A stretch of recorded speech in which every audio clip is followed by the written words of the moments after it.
Welcome back to Outlaw Woodworking. This is part two of the Farmall H restoration project. And we got through, we got in the first video, we got through changing the oil, changing the fuel filter, changing the oil filter. We did plugs, points, rotor cap, rotor. Um, we checked the timing. We did plugs, and we adjusted his carburetor. And right now, it's running. I mean, I've never heard it run this. It runs really good right now. Um, so now that that's done, the next thing to do is I've been kind of dreading this one, is the transmission. Now, a lot of guys, they won't change that transmission oil for a long time.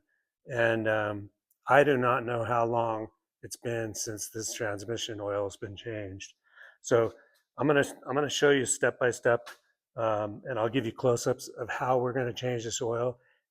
It says it takes 6 gallons of 80W90. Now you can run, like, I know some guys, they'll run stuff called high trans or something like that. But what happens is, I don't want to run something that the previous guy didn't run, because if you start running something that has like a thinner viscosity, you could all of a sudden have your seals leaking and stuff. And I don't want to get into that. So I'm just going to run. I'm going to I'm going to see if I can't flush this thing out. Hopefully it's not sludge. If it's sludgy, then we're going to have, if if we open up the back, and a lot of times they get moisture in them, so you kind of try to let out the water first.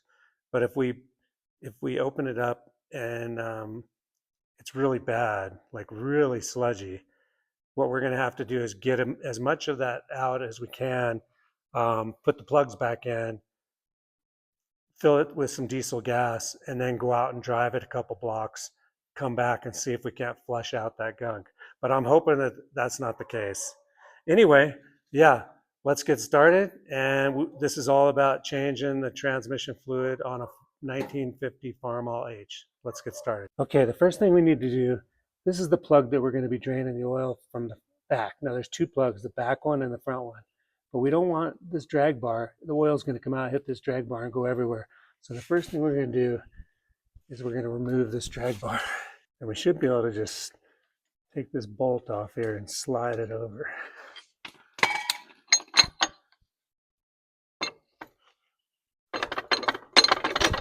Okay, that should,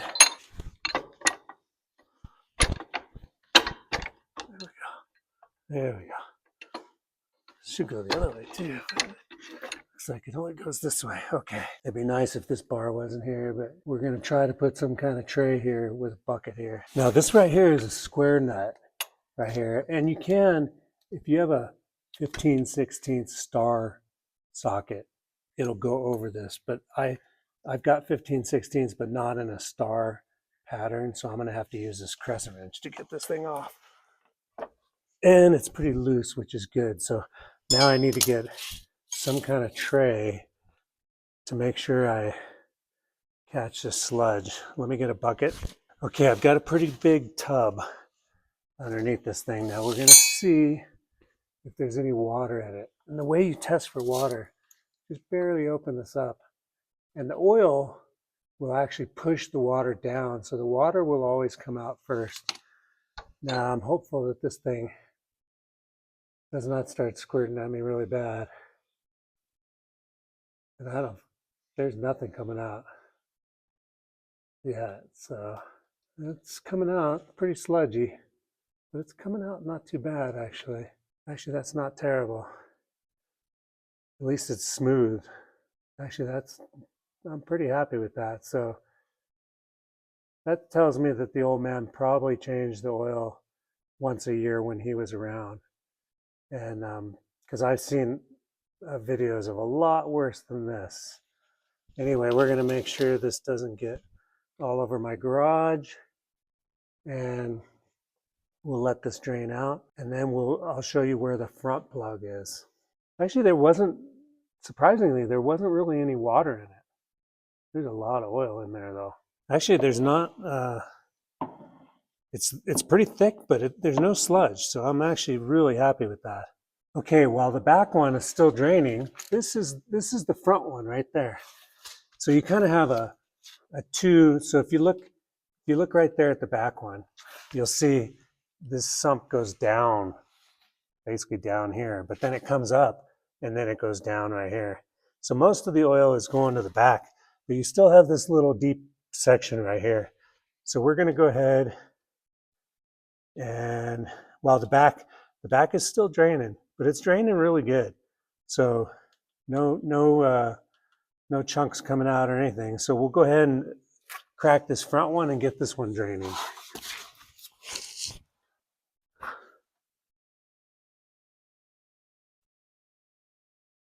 Now this is another square fitting, and you can still get a star socket on it, but I'm just going to go ahead and use this crescent wrench since I've got it with me right now. Now I'm hopeful that I can catch it in this bucket. So I got it loose enough, yeah. So I don't know if it's going to squirt or not. Actually, I'm going to get some gloves. Let's see if we can't catch this. That looks about the same as the one in the back. Looks good, actually. I'm feeling pretty good about this transmission. The previous owner, even though he passed away, he must have tried to take good care of it while he was alive. Obviously, they didn't after he was gone, but I think he did take pretty good pride in maintaining it while he was alive, because I've seen it's thick, but it's not terrible at all, and it's we're going to be able to do this transmission oil change really easy. It's going to be we're not going to have to just get it all drained out, and then I'll show you it. They don't have dipsticks on these. They have basically a low point and a high point, and it calls for 6 gallons. We'll see if that's correct. It looks like there's a lot in that tub. Like if you look at that tub, I don't know, that looks like maybe that's 6 gallons. I don't know, but it's coming out pretty good. So anyway, once I get both these drained real good, we'll put the plugs back in, and then we'll get this filled up, and I'll show you how to test your level. Okay, once all the oil's out, I'm going to put the back plug in, and I went ahead and Teflon taped it just to ensure I don't have any drips out of here. So we'll put this back one in nice and tight. Doesn't need to be super tight, but that's probably good. And then we'll go in the front and put the front one on. Okay, here we are at the front. We're going to go ahead and wipe that off and put this plug in. Now I put Teflon tape on this one too. I guess it's just habit. It's just a little insurance. I don't necessarily think you have to, but it seems to help. I just put a couple wraps of the Teflon tape and go ahead and bolt this up. Now the whole draining of this transmission really went well, and that just goes to show you, this guy obviously took care of it up until he died, and it goes to show you that if you do take care of it, each time you drain it, it's going to come out good. Now you can see all that oil came out. Now we're going to see if all of it came out. I'm pretty sure it did, but sometimes if they're real sludgy and you can't get all the oil out, 6 gallons won't go in there. Now I don't know, it looks like more than 6 gallons, but we'll see in a second. So now that we got both plugs in, I'll go over and show you how to fill it where you don't overfill it. Okay, here we are on the other side of the tractor, and we shouldn't get any oil out of this because it's all drained. But so this plug right here is your level mark.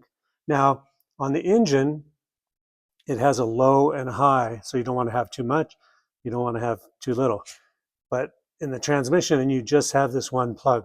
So what you're going to want to do, you're going to want to take this plug out. This is basically your dipstick. So, and we won't get anything out of this because we just drained all that oil. So you can see it did have oil touching this though. So it must have had the right amount of oil in there. Now, so we're going to set this plug aside, and we're going to fill the oil up until it comes out of this hole. I'll show you where to fill it at. So right here is where you fill it.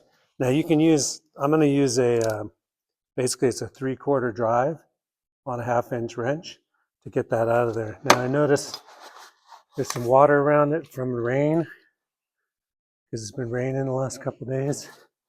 So I'm going to clean that off so nothing goes into the reservoir. Nothing goes into our transmission. And then we'll take this off. Now hopefully this won't be too tight. Oh, perfect. You can tell by, how stuff is either loose or too tight, or, how things have been worked on. Now, even though, like I said, this guy passed away and it didn't get worked on anymore, he was the original owner, and he owned this, his family was the original owner. So actually his grandmother, so it went through a couple generations, but you can see right there. And actually I'm going to get a flashlight and look in there and see how these gears look in there. Okay, there. So I figured out how to get the camera. You can see it's all drained out in there. And actually the gears look really good. So we're going to go ahead and fill this up and see how much it takes before it comes out of that hole. Now I've got 5-gallon pails here. And this is the biggest funnel I have. So we're going to see how hard this is going to be. Hopefully it won't be too bad.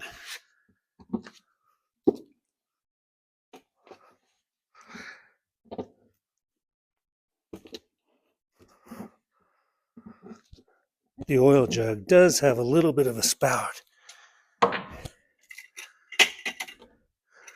but holding on to 5 gallons is not going to be easy.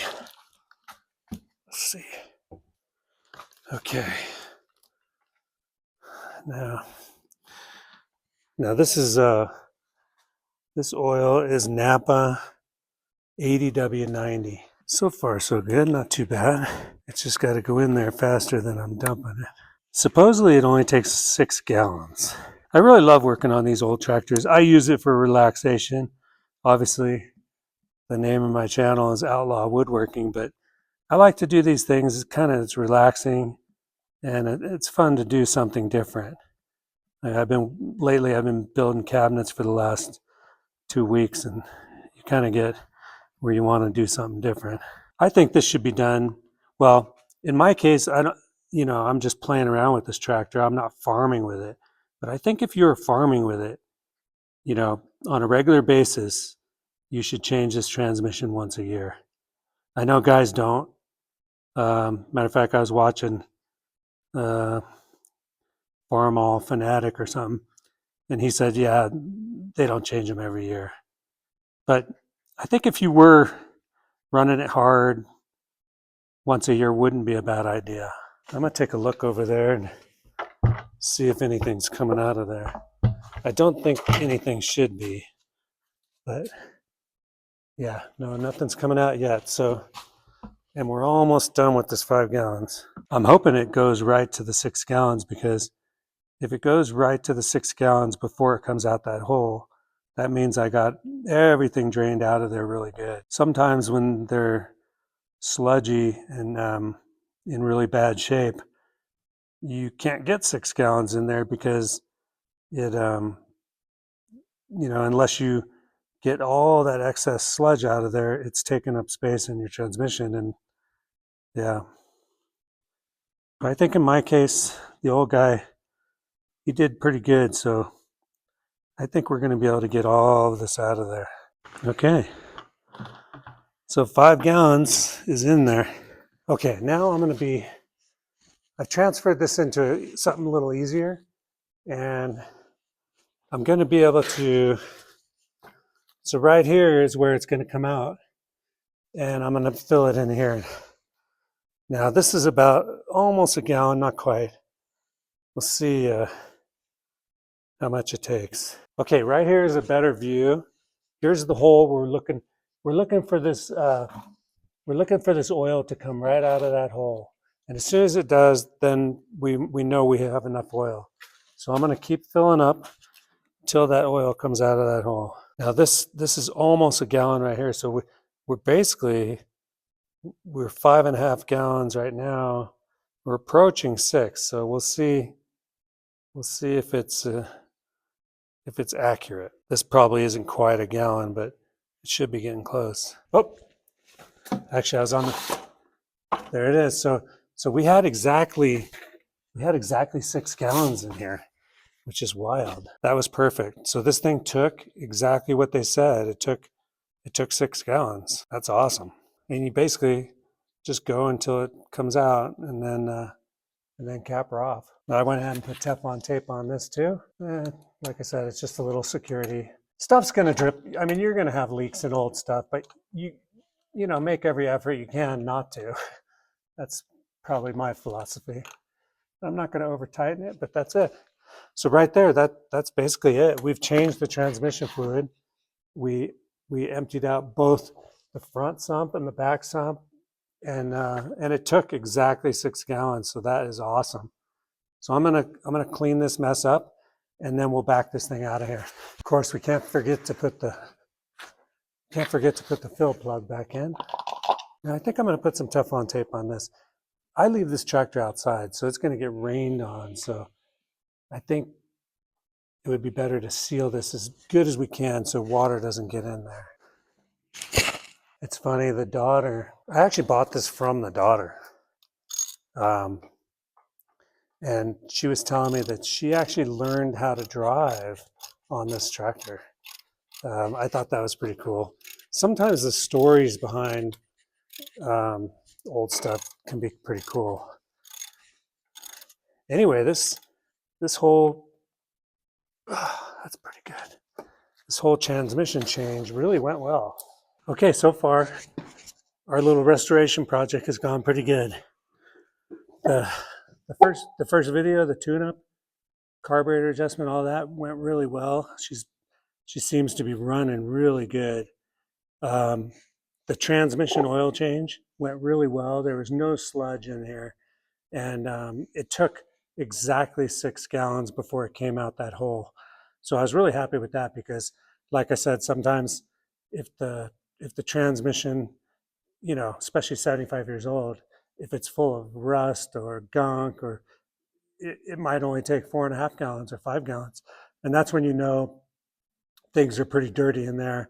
If it doesn't take that whole 6 gallons before it comes out of that hole, you got some extra stuff in there. But it went really well, and knock on wood. Yeah. Anyway, we're going to pull this out of here, maybe take her for a run around the block. Thanks very much for watching. Please subscribe, like the video, and yeah, I'll see you next time. Later.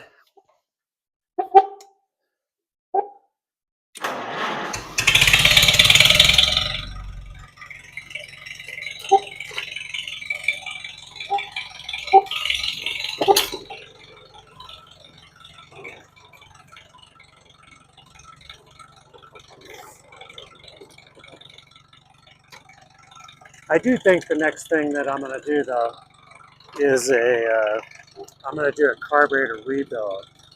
I think our adjustments right now are working pretty good. It sounds good. You can see there's no, it's pretty smooth.